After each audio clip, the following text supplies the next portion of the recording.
বিসমিল্লাহির রহমানির রহিম। আসসালামু আলাইকুম। প্রত্যেকদিন নামাজ পড়ে কিছুটা সময় আমি বাইরে দাঁড়িয়ে থাকি। মাশাআল্লাহ, এত সুন্দর পরিবেশ, একদম মাইন্ডটা ফ্রেশ হয়ে যায়। আর এসে এদেরকে খাবার দিয়ে দেই। এবারে বিছানাগুলো ঝেড়ে নেব। আমার মনে হয় যে বিছানা পরিষ্কার করলে 90% কাজ শেষ হয়ে যায়। আর ঘরে তেমন কোনো সুন্দর জিনিস না থাকলেও যা আছে সেগুলোকে একটু গুছিয়ে রাখলেই চারিদিকে অনেক শান্তি কাজ করে। বিছানাগুলো পরিষ্কার করেই এবার আমি ঘর ঝাড়ু দিব আর বাইরেটা ঝাড় দিব। আমাদের বাড়ির চারদিকে অনেক গাছ হয়, এত পরিমাণে পাতা পড়ে যে অনেক কয়েকবার ঝাড় দিতে হয় দিনে। তো আমি প্রত্যেক দিন রান্না করার আগে আমার গ্যাসটা মুছে নেই, যাতে রান্না করার সময় কিছু পড়ে গেলে তো ওটা তুলে নেওয়া যায় সহজেই পরিষ্কার থাকলে। আর পরিষ্কার জিনিসে রান্না করলে মনটা অনেক ভালো লাগে। এরই মধ্যে আমি সকালে রুটি ভেজে নিয়েছিলাম, তো আজকে সকালে আমরা রুটিই খাবো।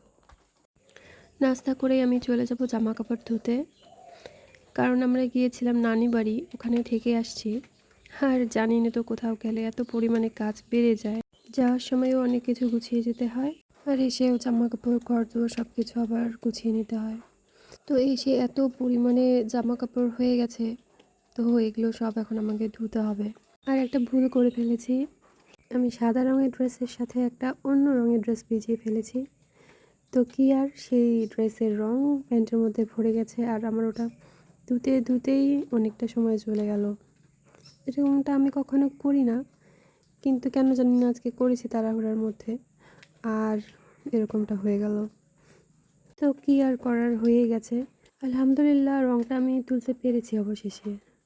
আপনাদের সাথে কি কখনো এরকম হয়েছে যে সাদা ড্রেসের সাথে অন্য জামা ভিজিয়েছেন আর রং ধরে গেছে?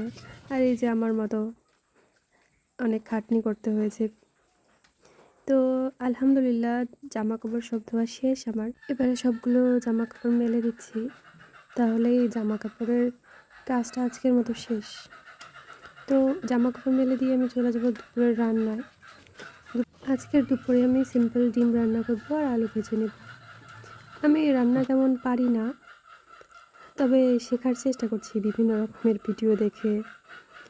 তো আমি জানি আমার আপুরা অনেক ভালো রান্না করতে পারেন। তো আমার রান্নায় আপনাদের কিছু ভুল ত্রুটি হলে প্লিজ কিছু মনে করবেন না। আমি এবারে ডিমগুলো ভেজে নিচ্ছি। ডিম ভেজে এই তেলেই আমি আলু ভেজে নেব। আর আমার এই কড়াইয়ের পাওয়ারটা মানে নষ্ট হয়ে গেছে, ওটা শুধু হাই হয়ে থাকে। আর হাই হয়ে থাকার ফলে এত পরিমাণে খুব সহজেই আর কি সব কিছু পুড়ে যায়। তো রান্না করার সময় একটু 19-20 হলেই একদম পুড়ে ছাই হয়ে যায়, অসুবিধা হয় অনেক। আর এটা আমার ফার্স্ট ব্লগ, তো আমার ভিডিওর কোনো অংশ যদি আপনাদের খারাপ লেগে থাকে বা আমি কোনো ভুল করে ফেলি, তাহলে প্লিজ আপনারা ক্ষমা সুন্দর দৃষ্টিতে দেখবেন। আর আমার ভিডিওর যদি কোনো কিছুটাও যদি আপনাদের ভালো লাগে, আপনারা লাইক আর সাবস্ক্রাইব করে আমার পাশে থাকতে পারেন। ভাত আমি আগেই রান্না করে নিয়েছি, আর এই তো রান্নাও শেষ। এবারে খেয়ে নেব। আর আজকে এই পর্যন্তই। ভালো থাকবেন, সুস্থ থাকবেন। আসসালামু আলাইকুম।